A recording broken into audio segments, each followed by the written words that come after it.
That means his target accuracy should be pretty good because he doesn't have he doesn't have any drift. He walks very straight, and he has good timing. So he has worked very hard on his timing. Decent timing. He has a little bit of late timing on his third step, but he has delayed timing on release, which is good. His only weaknesses seems to be his that means during ball placement, his balance arm position is also not very good. It's a bit lower than ideal. And the obvious weakness is that during placement, he tends to break his wrist and his fingers migrate to the top half of the ball, and that is why he couldn't generate as much ref rate. And his other weakness is his late upper.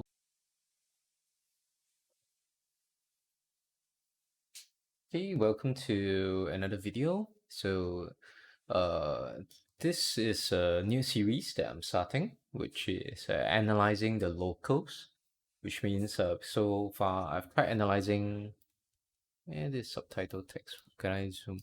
I mean, I've tried analyzing so-called professional bowlers via YouTube videos and so on, and I'm gonna do analysis of our local bowlers as well.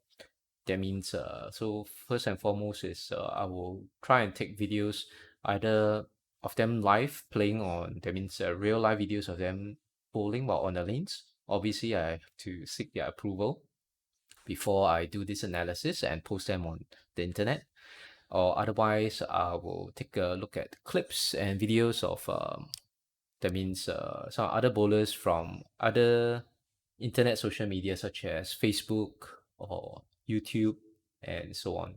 So locals will obviously be for our local Singaporean bowlers. That means the bowlers that you will, if you're from Singapore and you're watching this, this will probably be bowlers that you might be your personal friends, that you might bowl alongside them in league, you might bowl alongside them in competitions. And yep, so this is what will be like. This might be more practical to, because sometimes by looking at foreign competitive bowlers, their physical game might be so good that it might be out of reach. It feels very out of reach for us. I can't really apply. But maybe when we analyze some of our local bowlers, we have very similar bowling systems to them. Maybe the lessons might help a little bit more.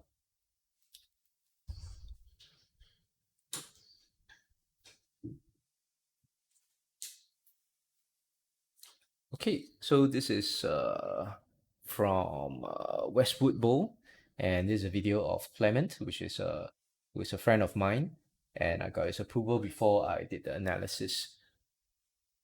Okay, so Clement is a decently good bowler. Seems like he has gone through some school coaching. I forgot which school he attended, but during his school days, probably his tertiary school days, or maybe even his secondary school days, he might have gone through bowling coaching. He has pretty good fundamentals. He definitely has some fundamentals, and he's still undergoing. He's still taking private lessons of coaching through now. So not gonna, just for the sake of privacy, not gonna reveal who he's taking coaching with. But it's not me. So he's taking some private lessons, and he's improving very fast. And he has. I respect his and admire his determination to keep improving at this stage of his bowling career. Of course, he's still quite young. He's younger than me.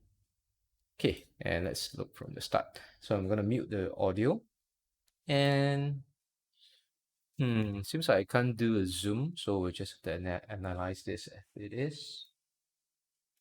Okay, so first let's take a look at his footwork. So 5-step approach. Okay, this obviously he wasn't very happy with this shot. He stood up. He did have good balance at the foul line, but he stood up immediately after he saw the shot hit his target. So probably didn't execute as good a shot as he wanted. Okay, first thing from the back view is we can look at his 5-step approach, and his timing will probably look from, I have a side view later, so we'll go through his timing from the side view. But from his back view, it is good to see how much a bowler drifts. So let's check out his drift, right? So he starts off here. Can we have maybe a blue?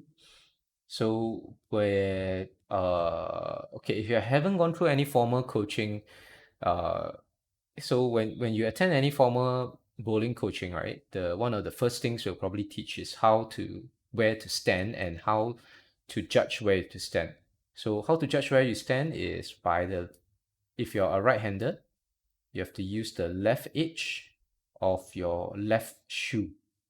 So the left edge of your left shoe, or personally I like to call it the left toe, but the more correct one is the left edge of your left shoe as a guide on where you should be standing. So judging by my blue line here, this is the left edge of Clement's left shoe, and this is the reflections make it hard for me to see. I think this is this point number 5? Okay, so the center dot, this is 20, right? Yeah, so there's a center dot, this is 20. This is 5, 10, 15. So there's 16, 17, and 18. Okay, so he's standing on board 18. I'll just write it down here. Standing on board 18. And we will play the video and see where he ends up at the foul line. So this will be a judge of how much he drifts. Okay, so okay, his heel, he twists his body a little bit. This is not ideal, but still acceptable. So you can see that his shoe faces this direction instead of facing straight. So not very ideal, but still okay. But now it becomes a little bit difficult for us to judge where his so-called his toe ends up. Is it possible for me to see? Yeah, in this case, it's not possible for me to see it. Okay. So I have to make a guess. So his heel is here. Maybe so the left edge of his left shoe maybe here. That's a guess. Oh, this is difficult to count, but okay. So judging by the same board here, if this is board, okay, this is 15, 16, 17. The dark one here in this video is 18. So this is 15, 16, 17, 18. And this is the dark one here, 19, 20. Okay, so he ends up at 18 still. It is almost no drift. So the only thing that isn't perfect is that he twists his feet a little bit. He twists his heel a little bit in, which might indicate that he turns his body this way. Well, we can look at that later. So there's a little bit of turn, and this turning motion is causing his heel to twist out this way as well, which could be a possible reason. Okay, so drift wise, he has almost no drift. Maybe he drifts one board. I can't be very sure because of the way the angle here is, but maybe he drifts one board. But very good. That means he walks very straight. Where he stands and where he ends up is pretty straight. So he's going to be a decently accurate bowler, because the more you drift, the harder it is for the bowler to be consistent and accurate in hitting their target, so to say. Okay, that's good. So his drift is minimal. Anything else we can see from here? Okay, so that's finished his ball. So okay, his balance, his trailing leg. So his trailing leg is straight and at a good angle. It's roughly about 45 degrees. So as long as you have maybe like 30 to 45 degrees from the trailing leg across the back of your body, it should be pretty good. Should be very well balanced. His balance arm is not very straight. Okay, so that's yeah. So ideally, maybe I can use yellow. His balance arm should have been straighter like this. That will be more ideal, so that it can have better balance at the foul line. And having a balance arm that is currently his balance arm is currently too low would mean that he has to pull up the shoulder a little. He has to pull up the shoulder a little bit. So if his balance arm was in the yellow section, it would have allowed his right shoulder to drop a little bit more, maybe just a tad bit more, which is currently his shoulder alignment is okay for playing this particular line because he's playing around the second arrow, if I'm not wrong. So he's playing in the region around the second arrow, and he doesn't have a lot of shoulder tilt, which is okay. But if he ever needed to shift in to the left and play around the third arrow to around the fourth arrow, he would need to dip his right bowling shoulder a bit more in order to get the better axis tilt and axis rotation to play that kind of deeper lines. Okay, so his balance arm is a little bit too low. Anything else that we can see from here?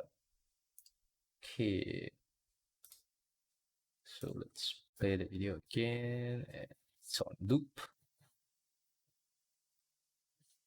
From the back, can't really see.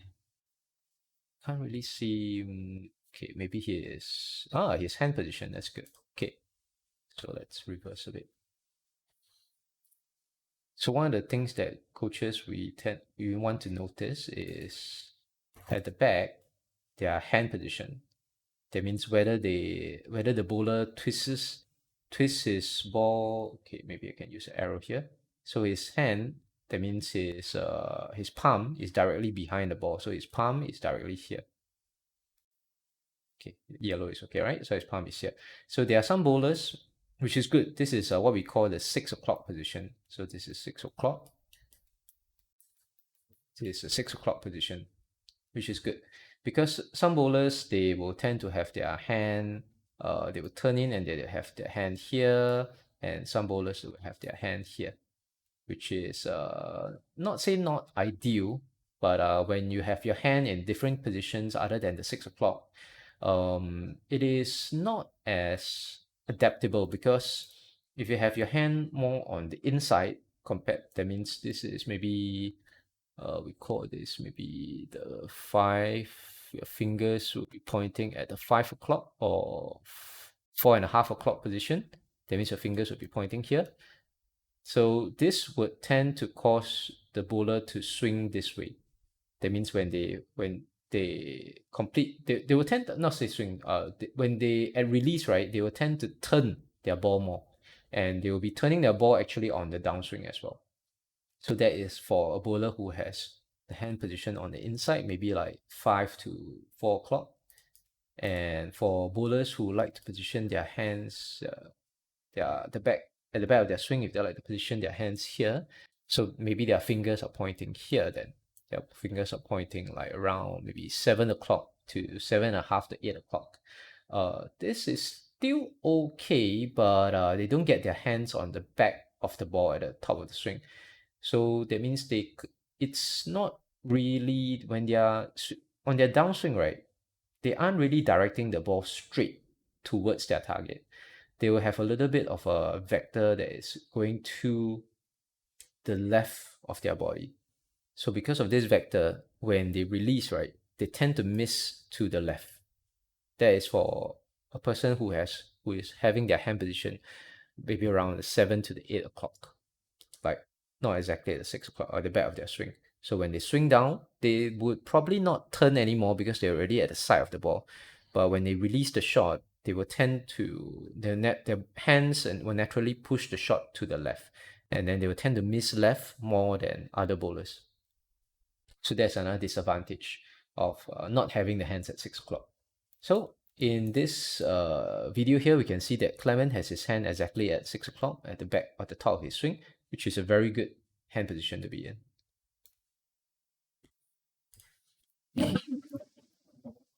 Okay, and we can see his release from here as well.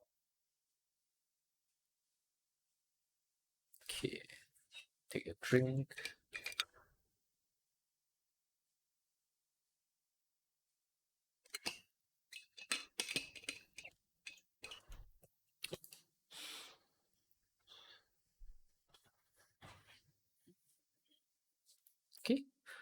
Okay, let's zoom out a bit, take a look at his release. Okay, so the thing I noticed about his release is that his okay, even at his backswing. Okay, so first let's talk about the release. Okay, yeah, this is a pretty good pause frame here.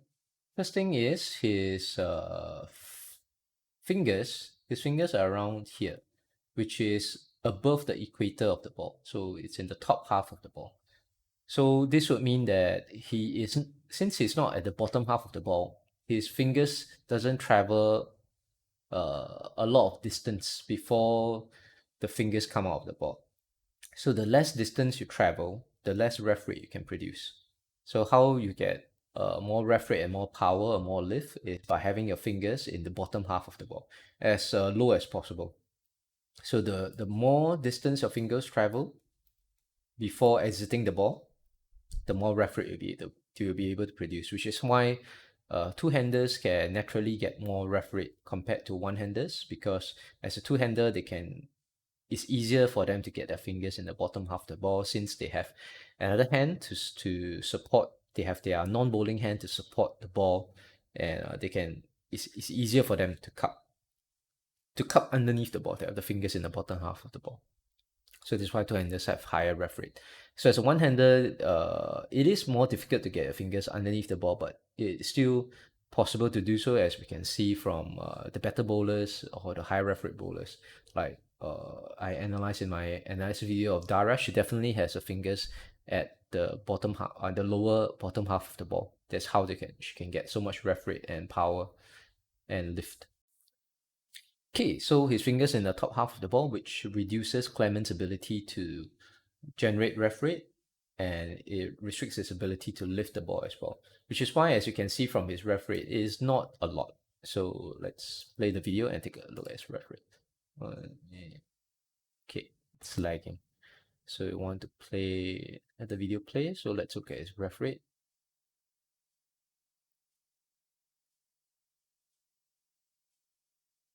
Yeah, 1, 2, 3. So yeah, doesn't complete many turns before it hits the pins.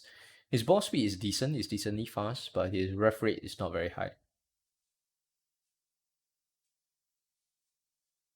Yeah, his ref rate is not very high. And the reason his ref rate is not very high is mainly because his fingers are in the top half of the ball at the release point.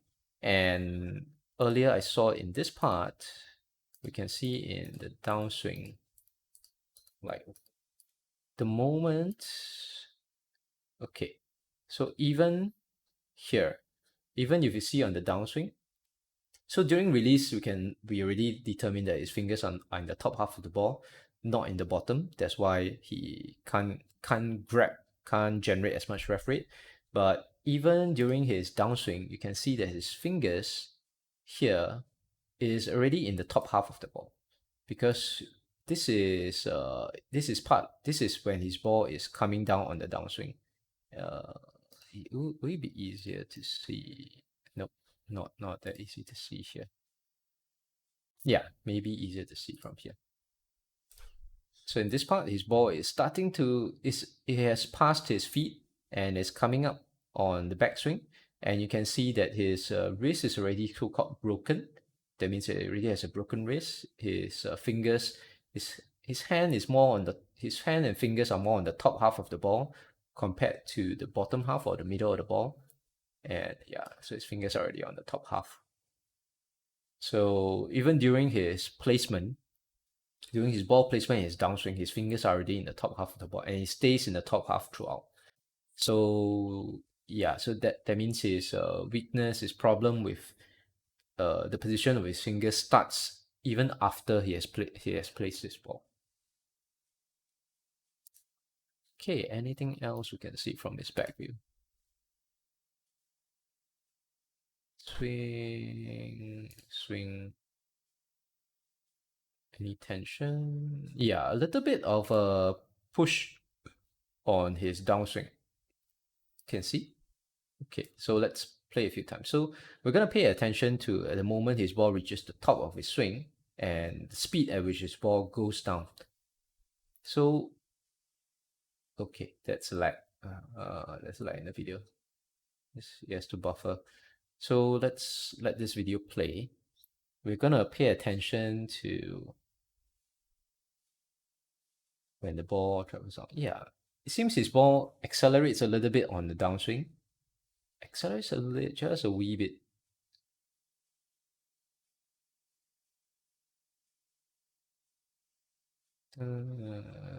Okay, actually it's not too bad. Just a little bit of acceleration, so not a lot of push. It's not very obvious, but he does accelerate his downswing a little bit. So he pushes his downswing just a little bit. But at this point, yeah, it is still okay. It is still all right. It is not something that as a coach, nothing. It's not something that I would find it a priority to change at this point. I would just leave it be. Okay, anything else from here? Not much. Okay, okay. So let's take a look at Clement's side view.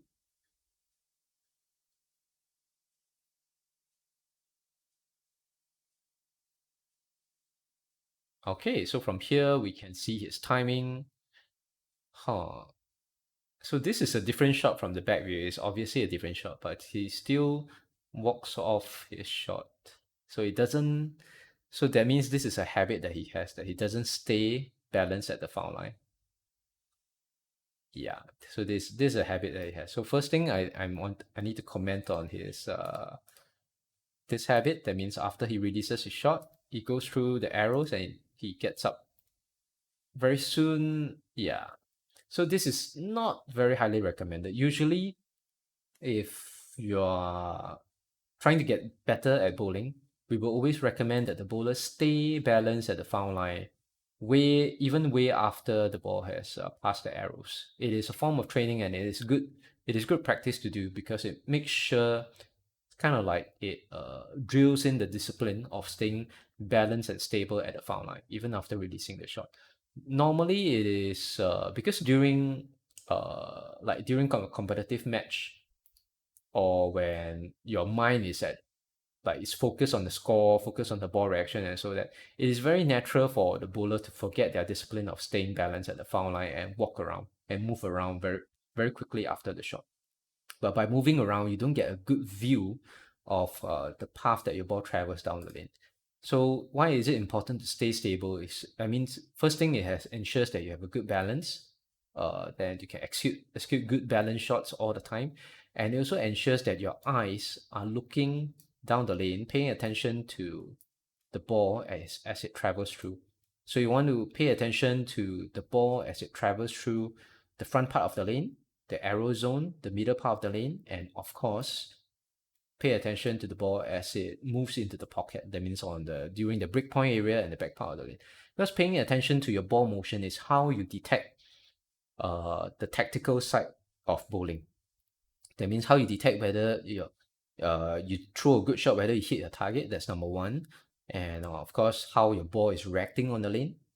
How your ball is reacting to the oil on the lane. Whether your ball is transitioning too early, it is getting into the roll hook and roll phase too early, or is getting the hook and roll phase too late, transitioning too early or too late. Stuff like that. So there are a lot of important stuff that you need to get from watching your ball moving down the lane. This is very important for a competitive bowler. And if, for example, for a bowler like Clement, who has the habit of standing up, you can see that his point of view is different. So once you stand up, right, your angle of how you see the shot is very different. And if you're moving to the side, shaking your head, stuff like that, that means you're not paying full attention to observing a ball down the lane. So this is another, other than having being stable, executing consistent shots by being balanced at the foul line, it's also important to stay there just to observe your ball travel down the lane. Observe all the small details of how your ball transitions, how it rolls, whether it hits target and stuff like that. So all that are important information that you need to do to be on the tactical, to decide whether you should change your ball, to decide whether you should change your ball surface, to decide whether you should play a different line. Should you be shifting? Should you shift to a different line? Whether should you shift to the right, or should you shift to the left, or should you do any sort of tactical changes? These are all very important. Okay, so let's clear that out.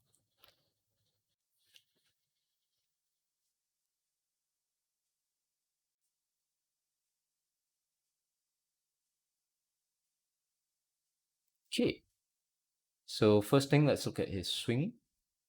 Earlier, because I mentioned whether was he pushing down on his swing. From the side view, it doesn't look like that. It looks like he is letting his swing fall naturally. So swings, yeah. So he's letting his ball dip naturally. There's a little bit of acceleration at the bottom of the swing, which is all right. So the acceleration is around here. Okay, let's Okay, it's lagging. Yeah, so its acceleration is a little bit back. Yeah, it's about here. So its acceleration is in this region, which is okay.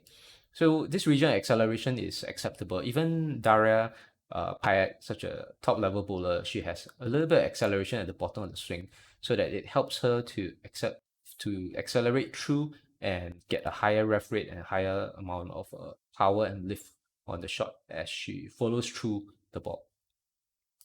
So the acceleration is at the bottom, which is good. Yeah. So yes, it's acceleration. His follow through is decent. Let's take a look at his follow through again. Okay. He follow throughs. I mean, he doesn't let his follow through stay there though. He comes down fast. But he follows through about the peak of his follow through is around here, close to his eye level. So not as ideal, because if the ideal follow through is to have it above, that means at your eye level or above your eyes, above, we like to say it is above the head, so that is the ideal follow through. But he follows through to his eye level, which is still decent. Is not something that we would change. Anything else? Okay, so that's about that for swing, follow through. And we already commented on his trailing leg. This is a very good trailing leg position, very balanced, straight balance. He doesn't have the buckling leg technique, which is okay. It's not compulsory to have. Yeah, more rigid trailing leg, doesn't have the buckling leg technique, which is okay. But let's look at his other more important factors, such as his timing. So let's look at his timing in the third step.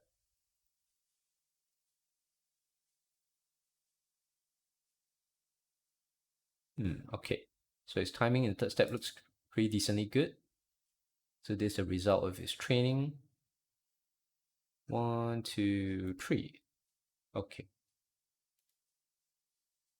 1, 2, 3. A little bit late, actually. Yeah, he is a little bit late on this particular shot. So how do we judge timing is, since we have the benefit of a video, we we as a we want to see the bowler's timing in the middle of his third step. This is the middle of his third step, where his heel has touched the ground, and of course his both feet have touched the ground. So the most important thing is the heel of his third step would have touched the ground, and he's in the transition period between the second and the third step. So this is his third step, and this is his end of his second step. So he's in the middle of transition between the second and the third step. So this is where his timing. So his ball actually here, its position here, it's actually late. This is late third timing on the third step. What would be a good delayed timing on the third step would be the ball positioned slightly here. So this is delayed timing. So this is delayed timing on the third step. And if you're here, this is traditional. Okay. And okay. So this is late. So this is delayed. Okay. If your ball is here, you are at quite traditional timing. Traditional timing on the third step. And if your ball is positioned here during the third step, you're having early timing. Okay, so this is how we judge the timing of the bowler at the third step. So in this case, Clement's timing is actually late timing on the third step. Okay, so it might have been a little bit of an overcompensation on his part, because since I know Clement personally, I believe he actually has early timing on the third step before he began private training with the coach. And maybe as he was working with the coach, he was so consciously trying to make his timing later, that now that for this particular video at this point in time, he actually has late timing on his third step. So which means he probably started his ball placement a little bit too late. Either a little bit too late, or he moved his ball a bit too high. That means it's delayed. So let's see whether we can help this particular bowler system on here, the timing. Okay, so if we look at the placement height, the height of the ball placement motion, it is pretty good, not excessively high. So the highest that it goes through is here. Maybe, yeah, blue is fine. So the highest that it reaches is here. So his placement motion is, yeah, it's a very slight, gentle arc before it goes down. So it doesn't place it too far away, which is good. Because some bowlers actually place the ball like really far away from their body, and the weight of the ball actually exerts a heavy strain on their back. I went through this, I think, in analysis of Dara Parak. She actually places a ball quite far away from her body, so it puts a lot of strain on her upper back. So this is good. This placement not too far away from the body. And earlier I mentioned about his fingers in the bottom part of the swing. So you'll notice that even as he places his ball, so his bad habit of having the fingers in the top half of the ball starts here. Like once he places his ball, you can see that his fingers are already migrating to the top half of the ball. And then as he goes a little bit lower in the swing,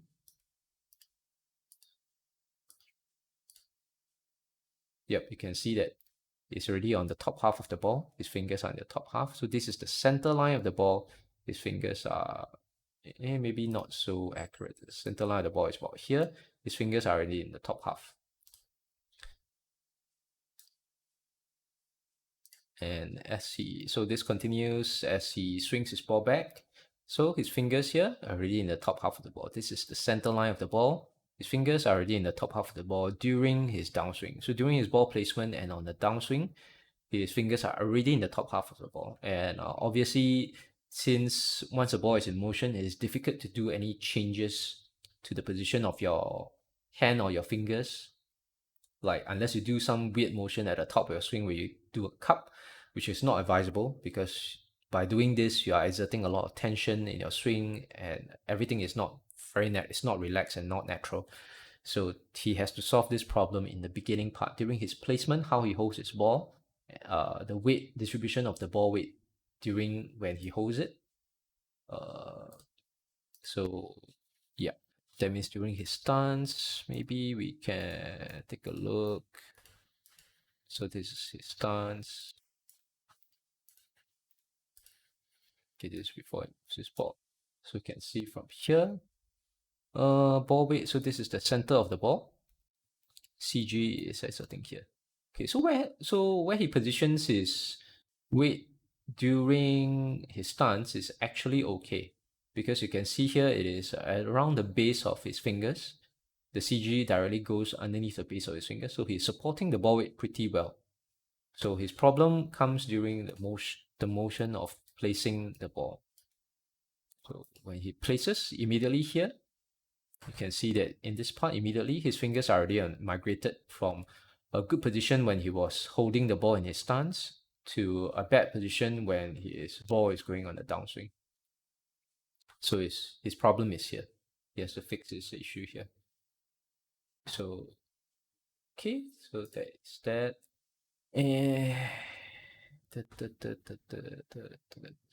How to fix this issue, I'm not entirely sure. Certain things I would suggest a bowler, like bowlers with this particular issue, to try if they analyze the bowling system and they find that they keep having this problem of breaking wrist in the beginning of swing, is that to apply a little bit more pressure on their index finger. So because for one-handed bowlers, I mean, yeah, one-handed bowlers in particular, actually, two-handers is the same as well. So, but one-handed bowlers in particular, the index finger is pretty important. So when you spread out your index finger, you can actually apply, you can use a little bit of tension, apply a bit of tension of your the index finger, and it will help to better prevent your wrist from being broken during the downswing. So they have to train themselves to have a good tension in their index finger, and especially they want to reduce tension from their thumb, but they still want to have a good tension on their index finger, and for certain releases also part of their ring finger as well, but their index finger is very important. So if for bowlers who are having this issue of breaking wrist during the placement, how they place the ball as well. That means if they push the ball weight so during placement, if they push the ball weight upwards with the base of their right hand. So if they're doing pushing upwards with the base of their right hand, it will be a natural tendency for them to break the wrist. So they will need to have the index finger maintain a good tension, make sure that they don't push up the ball with their right palm, that they're lifting the ball together with their non-bowling arm hand as well. That means lifting it together and maintaining the cupped wrist position or the flat wrist position with their bowling hand during placement. Okay, so that is that, and so we notice that his timing is late during his third step, and he is okay. That's lag.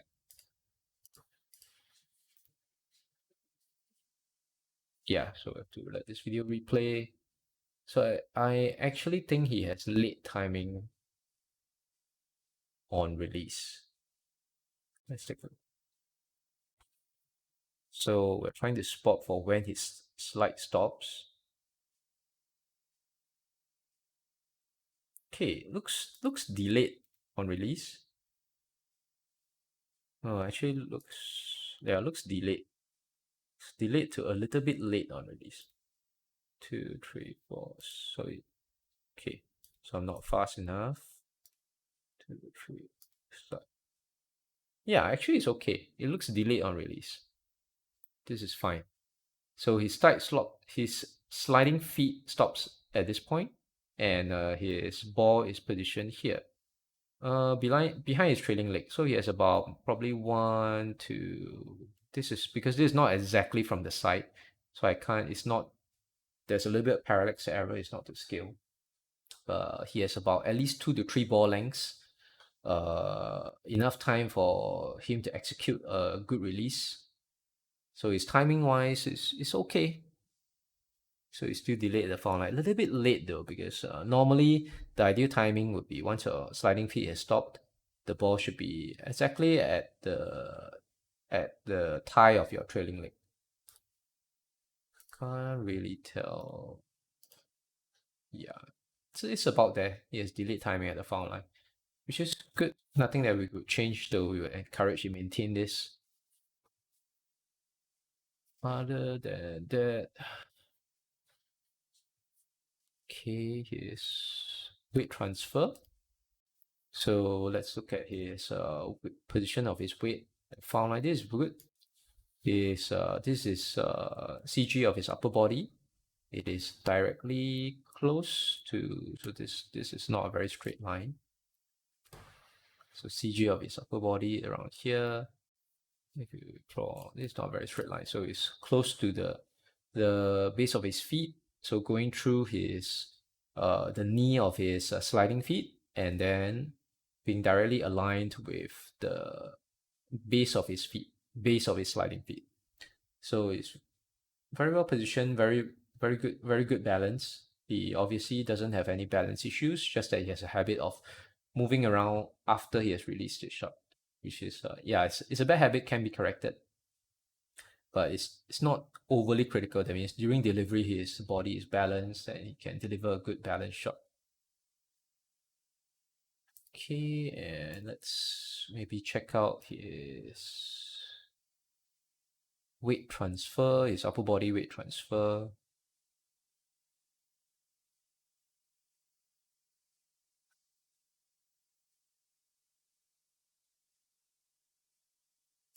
Okay.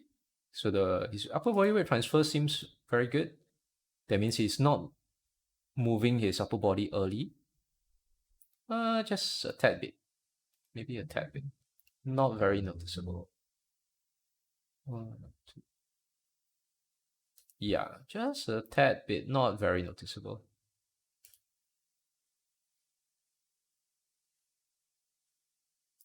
Yeah.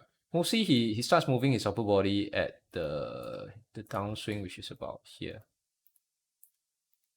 So his upper body is balanced as he was walking. So he places still relatively balanced, so he starts to tilt his upper body. around here. Actually, he is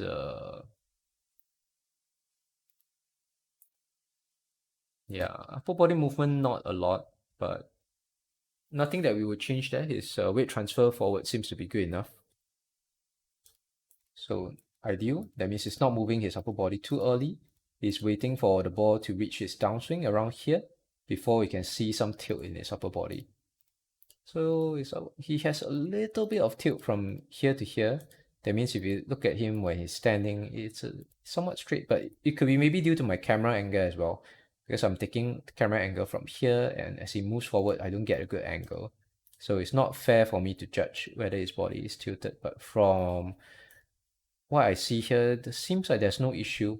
That means his upper body is fairly straight during placement as well, and he seems to just move a little. He seems to start moving his body a little bit late though. Yeah, it's his upper body movement forward a little bit late. Ideally, you want the bowler's upper body to start moving forward as your ball swings up from here, at the base of the swing and swings up. So he is a little bit late there. A little bit late.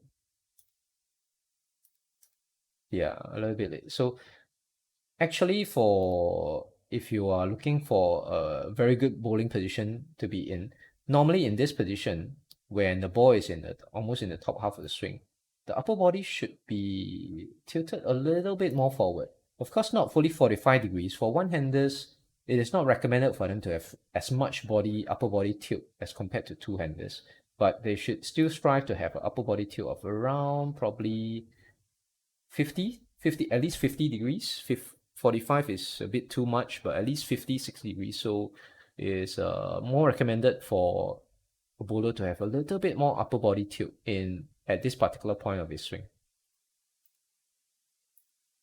Because if we shift forward a bit more, yeah, so he only fully tilts a bit more of his upper body only during when his swing has reaches the top. So he has a little bit of late upper body weight transfer. Not very critical, but not something we would change at this point of time, because we will probably work on other things. As a coach, I'll probably have this particular bowler work on other things such as having the fingers in the bottom half of the ball during the placement, because that is more critical for his ref rate.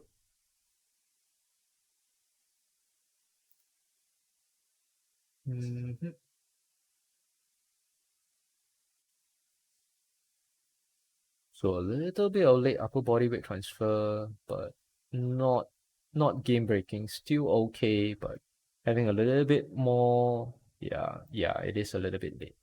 So he should move his upper body just a tad bit earlier as his ball reaches the downswing and it's swinging up. He should be tilting his upper body forward a little bit more. That will help him to get lower, because he is a tall guy. Help him to get lower and get more leverage on the ball on the downswing. So this is one of the challenges of being tall, is that so there are advantages and disadvantages for both tall and short people. For taller people, the advantage that you have is that you have a very long arms, and you have long arms. That's the main advantage. So with long arms, you have a longer swing. Longer swing, you can generate more ball speed, and you can also usually also have bigger hands as well. So bigger hands, longer fingers, you can probably generate more ref rate than another bowler with smaller hands, which is why ladies in general have lesser ref rate compared to men, because ladies have shorter arms and smaller hands. So they are always have a physical limitation there when it comes to generating ref rate. So taller bowlers with longer arms and larger hands usually have this benefit of more ball speed and higher ref rate. But the problem is that because of them being tall and their legs being long, they have a problem whereby if we get where his ball reaches his downswing, actually he gets his ball pretty good. Because of his long arms, he releases his ball pretty close to the foul line. Yeah. So Clement has very good knee bend. So a lot of taller bowlers don't have as good a knee bend as Clement here. And Clement is able to, I mean, it helps that he is in physically good shape. He is a very slim. He's a very slim physique. You can see that his legs are in a good shape. He's able to do a very good knee bend, such that he can get his ball really close to the foul line on release. Then his release is the ball travels smoothly down the lane. It doesn't loft down the lane, so it doesn't lose like ref rate by loft. It doesn't lose ref rate, or it's not a jerky motion during release. It's very smooth motion during release. So yeah, that means having a good knee bend, he has gotten around the disadvantage of being a taller bowler. Anything else that we can see from here?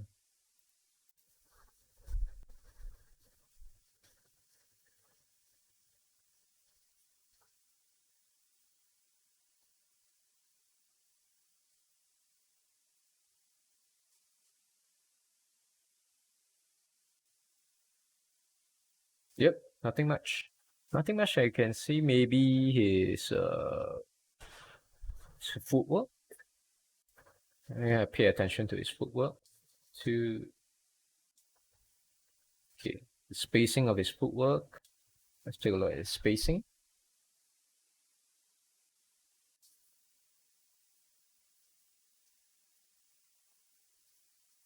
One, two. Okay, so his fourth step is still significantly the same size. Yeah, his third step is a little bit smaller. One, two, three, five.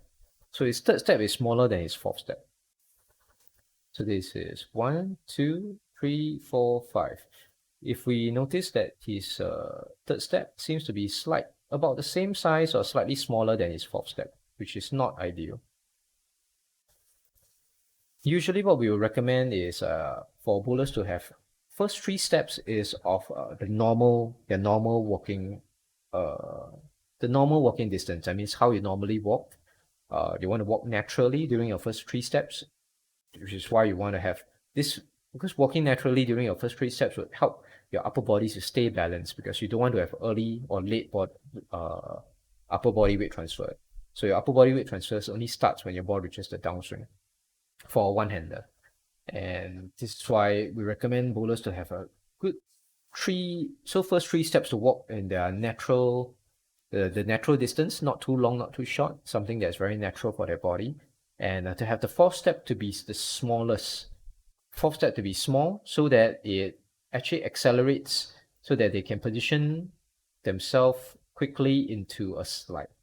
So this is his third step.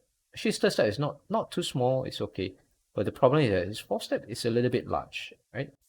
So his fourth step is a bit big. This distance. This is his fourth step. So his fourth step is a little bit larger than recommended. So this would also be an issue of his late upper body weight transfer. So the reason why his fourth step is a bit larger is because his upper body is a little bit late on moving forward. Like I mentioned earlier, at this point, right, if in an ideal bowling system, we would prefer the athlete to have an upper body tilt of around here, about 50, for one-hander is about 50 degrees.